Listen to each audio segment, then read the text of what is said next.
मुफ्ती साहब, हज ऐं उम्रे में हिकिड़ो वाजिबु आहे हलक़ या तक़सीर, इन जा छा अहकाम आहिनि ऐं मर्द ऐं औरत जे मुतालिक़ हिन जा छा फ़र्क़ आहिनि, उन मुतालिक़ कुझु इरशाद फ़रमायो।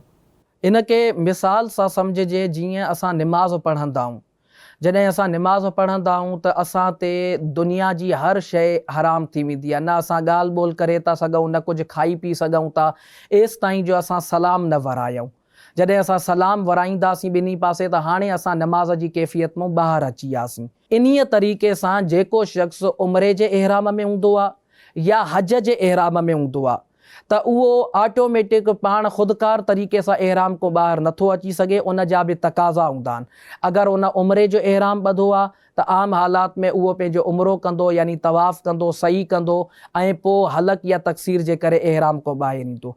अगरि उन हज जो इहराम ॿधो आहे त वक़ूफ़ अरफ़ा, वक़ूफ़ मुज़दलिफ़ा सॼा आमाल करे जॾहिं उन जो हज जे इहराम खां ॿाहिरि निकिरण जो वक़्तु ईंदो त उहो ॿाहिरि निकिरंदो। हाणे हज जे इहराम या उमिरे जे इहराम खां ॿाहिरि निकिरण जा ॿ ई तरीक़ा आहिनि। हिकिड़े खे हलक़ यानी मथो कूड़ाइणु चइबो आहे, ऐं ॿियो तक़सीर आहे। तक़सीर जो मतिलबु आहे त जेको सॼो मथो आहे, जेके मथे जा वार आहिनि उन जा 4 हिसा कया वञनि, ऐं चौथे हिसे जा जेके वार आहिनि उहे आङुर जे हिन हिकु पोरे जे बराबरि कटिजी वञनि।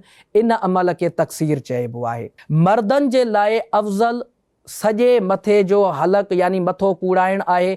यानी अगरि कंहिं ईअं कयो जो चौथाई मथे ते जेको आहे ब्लेड फेराए छॾे त बि उहो इहराम को ॿाहिरि थी वेंदो, पर इहो सुन्नत तरीक़ो न आहे। सुन्नत तरीक़ो इहो आहे त सॼे मथे खे कूड़ाईंदो। अगरि केरु मथे खे नथो कूड़ाए ऐं उहो पंहिंजा वार जेको आहे उहे कटराए थो हिकु पोरे जे बराबरि, घटि में घटि चौथाई यानी चौथे हिसे जे बराबरि, त बि उहो इहराम खां ॿाहिरि थी वेंदो।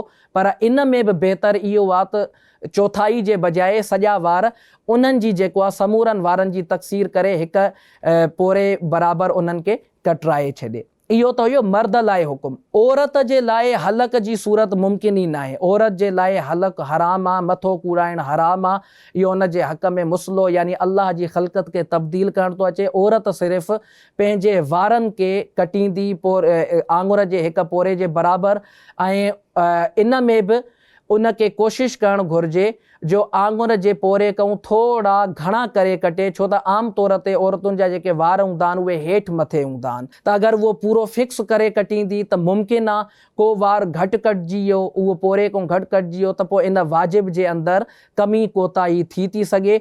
इन जे करे थोरो जेको आहे आङुर जे पोरे खां वधीक कटे त जीअं वाजिब जेको आहे उहो मुकमल तौरु जेको आहे उहो अदा थी वञे।